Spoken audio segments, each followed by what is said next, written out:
welcome to the Fruit Snacks Podcast. I'm your host, Emily Wardrop from Drop the Word Life Coaching.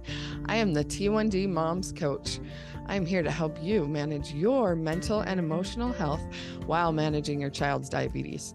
2 of my 5 kiddos have been diagnosed, and so I'm very familiar with your struggles, and I don't know where I'd be without these life coaching tools and the gospel of Jesus Christ to get me through the day and night. Thank you for joining me as we journey towards feeling less scared, sad, and stressed, and start feeling more calm, confident, and connected. Let's get started. All right, we are on one today. So we're talking about energy, and we're finally getting into mental energy. And that is a subject for a whole nother podcast, which I'm just gonna, maybe I'll make this a 2-part series. So in part 1, we talked about physical energy, right? What we need to do to replenish our bodies, restore our nervous systems, how to actually have more bandwidth. We get energy from the sun. We get energy from sleeping. We get energy from doing things that light us up. Our own soul has its own needs, and we have to figure out what those are. Our body has needs. We have to meet those needs. We need nutritious food. We need to drink enough water. I'm always pausing on this podcast to drink more water, and I don't edit that out. So here we go. Because my mouth gets dry. I do this early in the morning, and I need lots of water because we, just went the whole entire night without drinking water. We need lots of water in the morning. We need lots of, we need to always be taking care of our bodies and our minds and our spirits. Otherwise, we run out of energy, and we need energy to take care of all these little kids, to take care of their diabetes, to take care of ourselves, to take care of our families, right? So energy is a really important subject. So we're having a part 2 here, because now we're going to talk about mental energy, because as a life coach, that's one of the biggest things we talk about, right? I like to describe it, as thought work and feeling work. So there's thought work, right? Is our thoughts create our feelings, drive our actions, give us our results, right? That's the model that we use as life coaches. And thought work is great. Changed my life as soon as I found it. And then now I've been finding more of the body work. So it's the thought work, they describe it as like a top down. And then what I like to call emotion work is from your body. So it's down, up, from top down, from the bottom up. Is that what they say? So the body work, the emotional work, we've kind of talked about that, like also how to replenish yourself emotionally. So let's talk about mentally. So a lot of times we're out of energy because of our attitude. So the way that we're thinking about things is affecting how much energy we have, literally. So when I'm doing the dishes and I'm thinking, I hate doing the dishes. I can't believe I have to run this dishwasher like 700 times a day.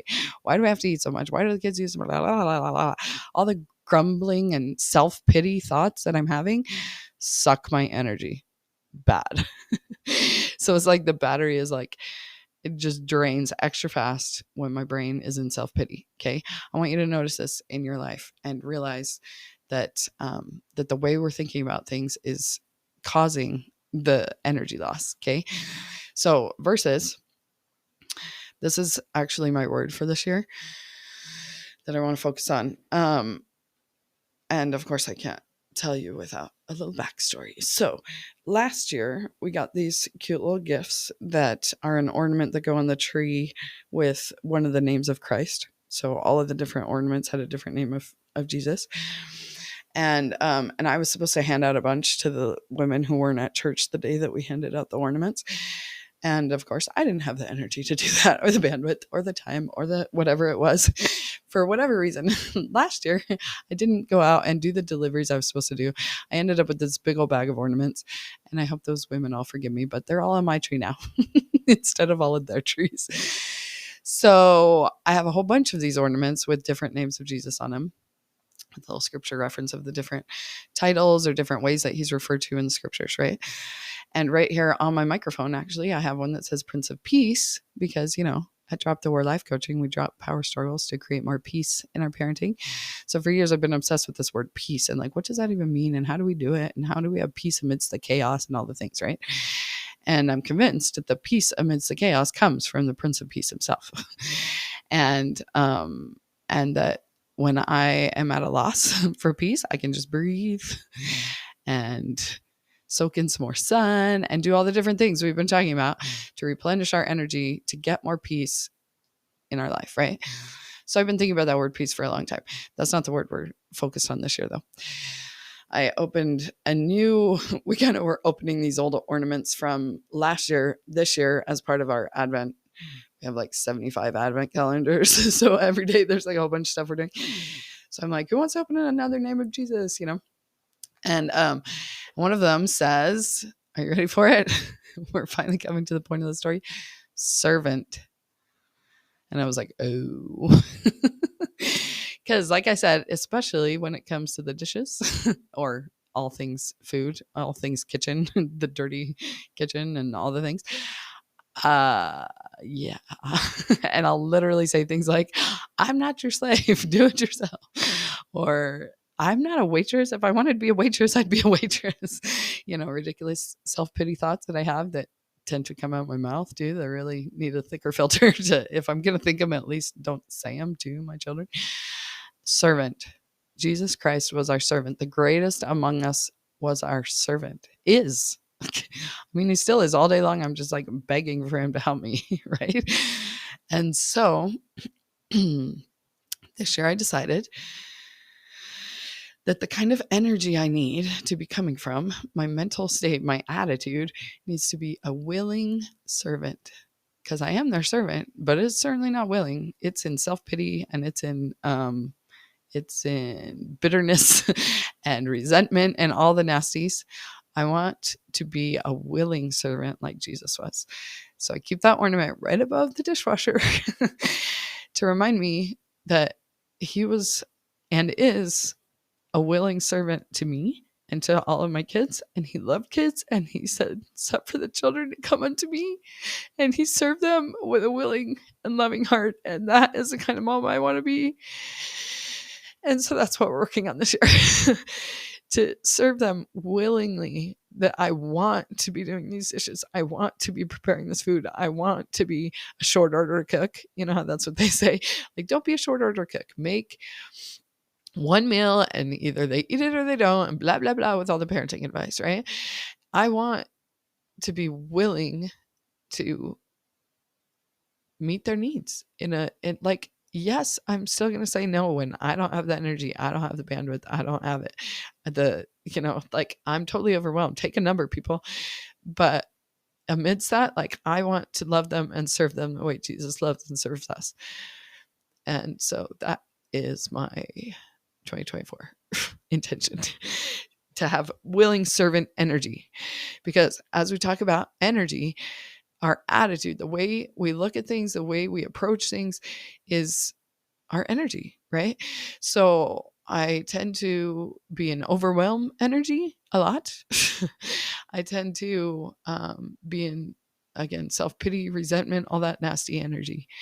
And so the energy is how we do things, right? Our action line comes from our thoughts and feelings. So when I'm thinking things like, why do kids have to eat so much?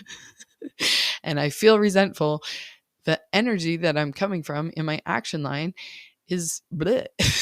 And the result, double bleh, right? And so I want a different result in my life. I got to go back up the model and find what are the thoughts that are causing all this bleh and change them. So literally our attitude, our mental state, our thoughts are creating the energy that we're coming from in our action line. So this is what we do in coaching, like I say on every episode. So I kind of try to describe on the podcast what it's all about, but really, to really get the effect of it, you got to plug in your own stuff, because I'm telling you about all my drama, and sometimes I share about my clients' drama, but your drama, mama, I can help you with it. And I do it for free. So sign up for a complimentary coaching session and let's get started. I'm not done with all my notes, by the way. I'm not wrapping up the episode yet. Don't worry. Because this is part 2. We're still going. Point is attitude, right?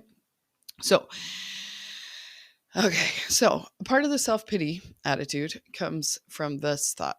I don't want to. Do your kids say this?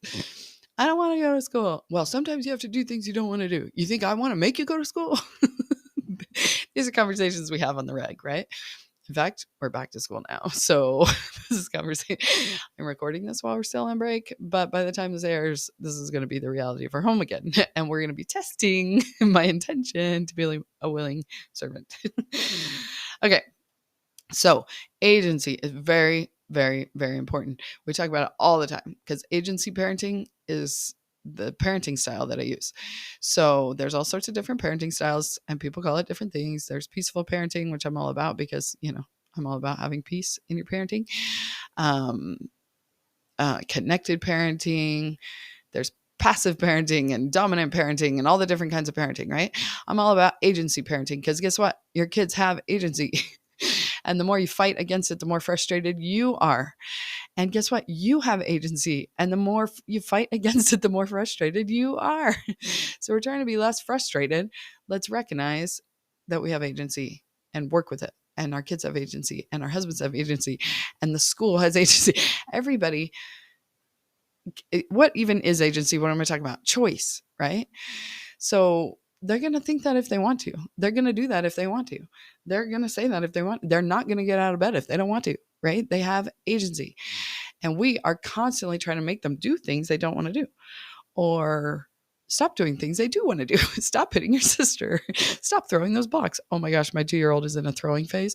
Oh, I made a mistake and gave her a glass bowl because, of course, all the bowls were dirty because they eat all day long and they're here all day long and the dishwasher can't keep up.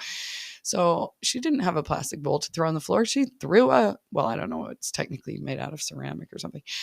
Some sort of shatterable bowl yesterday because she chucks things now when she's feeling her emotions big.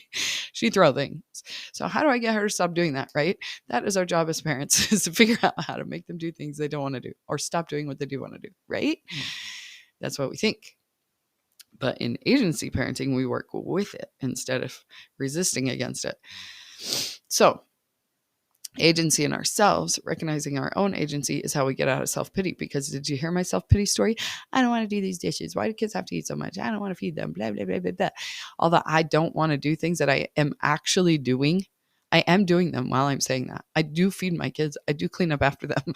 I do clean up that shattered bowl.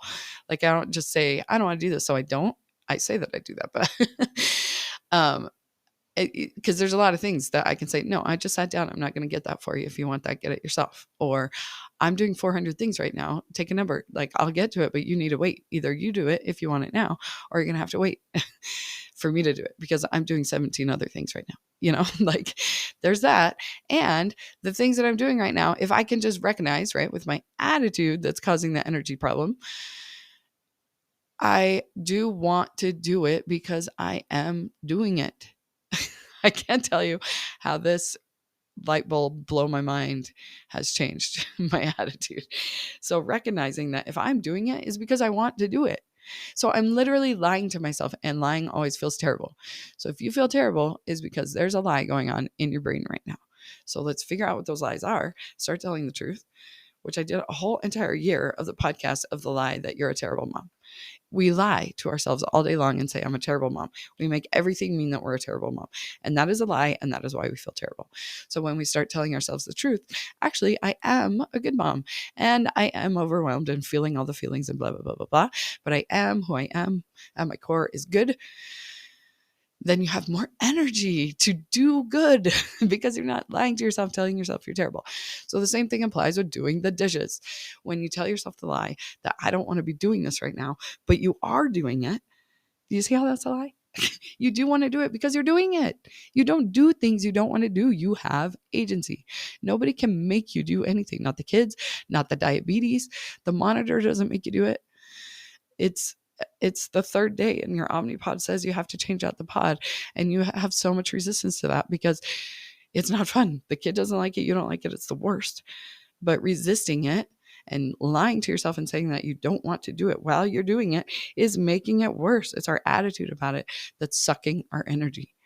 So when we stop lying to ourselves and we recognize, I don't want to do this, but I'm doing it anyway because actually I do want to do this.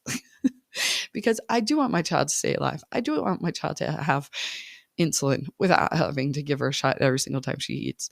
I do want her to have a new pump because I want it to function. I do. And that's why I'm doing it. And no, I don't want to cause her pain. And no, I don't want to deal with all the screaming. But I am willing to do that. Willing. That's what agency is our will.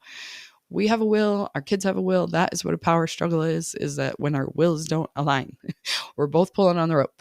So drop the war with yourself in your own head by recognizing, I do want to do this because I am doing this.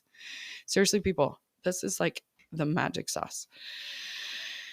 So my friend told me this story the other day that I was like, that is so good. I want to do a whole podcast on that. So let's see if I can remember that story. The gist of it was, I think it was about, oh yeah, I remember now. So let me make up a different story that tells the same story. So basically, here's just a hypothetical, okay? So imagine you have in-law family that wants you to go to their house on Christmas Day. This is totally hypothetical, okay? Imagine you don't want to do that. What you want on Christmas Day is to wake up with your own kids in your own house, do your own morning routine, have this beautiful Christmas morning, and then just spend the whole day enjoying all those presents that they open. You just want to play with them. You want to open all their tiny little pieces of their Barbie that takes like an hour to get the Barbie out of the box. Great. I'm glad it looks so pretty for you to open it, but now it takes forever to get into it and actually play with it. You want to spend your day doing that. You do not want to spend your day in what it takes to get your kids round up into the van and go somewhere, because that is the worst. Getting everybody to do something they don't want to do, even if they do want to go where you're going. They don't want to put on shoes. They don't want to go to the bathroom. They don't want to find their coat. They don't want to, all the things. So much work to get your herd of kids out the door. You don't want to do that on Christmas Day. Okay. So imagine there's someone who wants you to do something that you don't want to do on Christmas Day. What are you going to do? You recognize that you have agency. You don't have to do what other people want you to do. Did you know this? There's so much people pleasing going on in the world because we don't want to hurt other people's feelings. Guess what? You can't hurt other people's feelings. Their feelings come from their thoughts. Your feelings come from your thoughts. That's what we're working on, right? Is managing our own thoughts so that we can feel the way we want to feel. Guess what? That applies to everyone else, even your kids, even your in-laws, even your husbands, even the neighbors. If you're making neighbor gifts and running yourself ragged and you have no energy to do that, but you're rallying and you're praying and you're trying to find some energy from somewhere to do neighbor gifts because you don't want to offend them, because you don't want them to think or feel a certain way, that's called manipulation, my friends. And we're not into that here. That neighbor can think and feel whatever she wants about you, and she can even think negative stuff, and she can think that you're selfish and you're stingy, and she can think whatever she wants. Because it's true, I am selfish and stingy with my time and my energy and my bandwidth. I have a lot of demands on my bandwidth. I do not have enough bandwidth for neighbor gifts. Sorry you didn't get gifts. Neighbors, I love you. I love you so much and I appreciate you. And I'm sorry you didn't get a gift. I don't have the bandwidth for that. So I don't have the bandwidth to care, okay, about how you think and feel about me. It's fine. You can think and feel whatever you want. I can't worry about that right now. I have 1 million kids and 2 have diabetes. So there you go. And I love you and I appreciate you. And you just don't get a gift from me at Christmas. Even the ones that I didn't even provide the gift, all I was supposed to do was deliver them last year, right? Remember that? Sorry you didn't get it. And if you want one, if you didn't get a name of Christ and you want one, they're on my tree, come get one. And I will happily chat your ear off when you come to pick it up, because I love chatting with you and I love you, and I just don't have the bandwidth to get out of my house into the cold and make deliveries. Okay. So that is what you do. That is how you don't do things you don't want to do. You just don't do them because you have agency. Okay. So we do have control over the way we think about things. Therefore, we even have control about the way we feel about things sometimes. Sometimes it's a nervous system thing, and that's separate from the model. Sometimes the body just does what the body does. But sometimes when you have control over your thoughts, then you can control the way you feel about things. And you can control what you do. So if you do not want to go to your in-laws on Christmas Day, you want to stay home, guess what you can do? You could tell them that. And the reason we don't tell them is because we're going to hurt their feelings. And the reason we hurt their feelings is because we explode all our feelings all over them when we finally tell them. We say it rude, we say it mean, we say it whatever, and we don't want to hurt their feelings because we know we're going to explode all over them.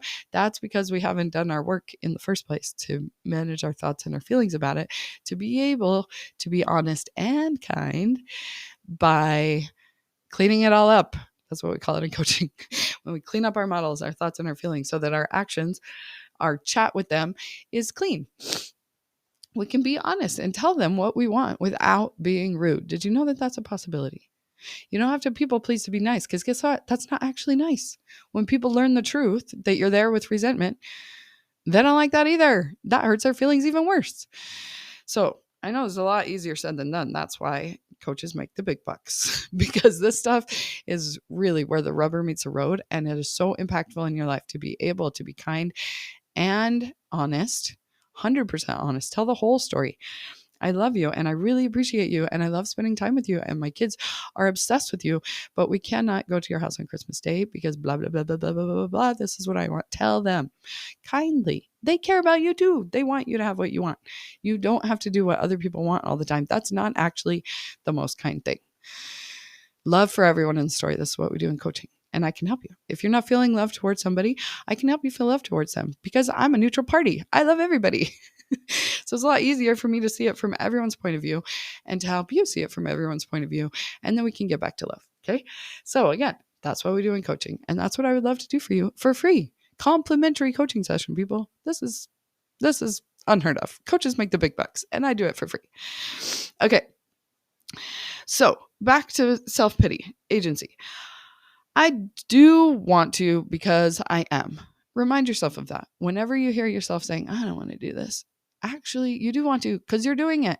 If you're in the car going to your in-laws on Christmas Day saying, I don't want to do this, I hate this, I just want to be at home, that's a lie. You want to please them more than you want to please yourself in that moment. Let's just call a spade a spade. That is what's happening. So when you acknowledge that, admit that to yourself, at least tell yourself the truth, then you get out of self-pity, out of resentment, all of the things. Okay? So have I rambled about all of this enough? We made a 2-part series because there's so much to say about this. And if you're still a little lost or you're intrigued, but you're like, oh, you said something, but you didn't say enough about that and you went off on some other tangent, again, hit me up. It's free. Complimentary coaching session. Just go to droptheword.com/appointments. And as long as I have spots left, I'd be happy to coach you. In fact, my schedule is a lot more flexible than my acuity looks. So if there's a time that does, if none of those times work for you, then we can make something else work. Because I really want to help you with this. And if you are listening and this is resonating, let's talk it out. Okay. The application of this theory that is nice to just listen to. Trust me, I know. I love listening to me some podcasts and I do not love doing the work that accompanies it. I'm just like, oh yeah, that's nice and move on. But really, let's make a difference in 2024 in our attitudes, the way we're thinking about things, the way we're feeling about them. We've got to generate more energy or at least stop resisting the amount of energy that we have right now, because maybe you're in a rest period that's getting you ready for the next fire that's coming. So whatever it is, whatever you're going through, I would love to support you as your coach. So go to droptheword.com/appointments and let's get started. Thanks, friends. And as always, thank you so much for listening. If this was helpful at all, I would be so honored for you to share it with your friends, rate and review it so that the algorithm shares it with more people, all the things. Okay, thanks. Talk to you next time. Bye.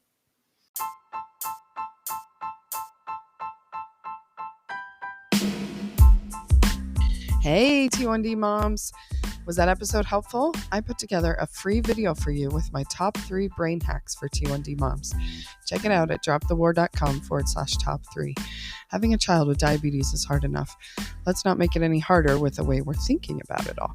Get my free top 3 brain hacks for T1D moms video at droptheword.com/top3. See you there.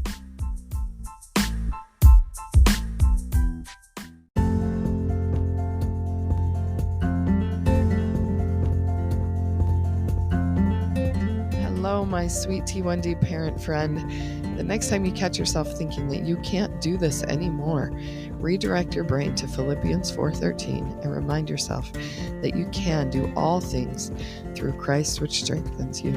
As your life coach, I'm here to be a conduit to help you get your brain and body aligned in order for your spirit to clearly communicate with His Spirit to become your own diabetes parenting expert. Go to dropthewar.com/appointments for your complimentary coaching session, and let's do this thing.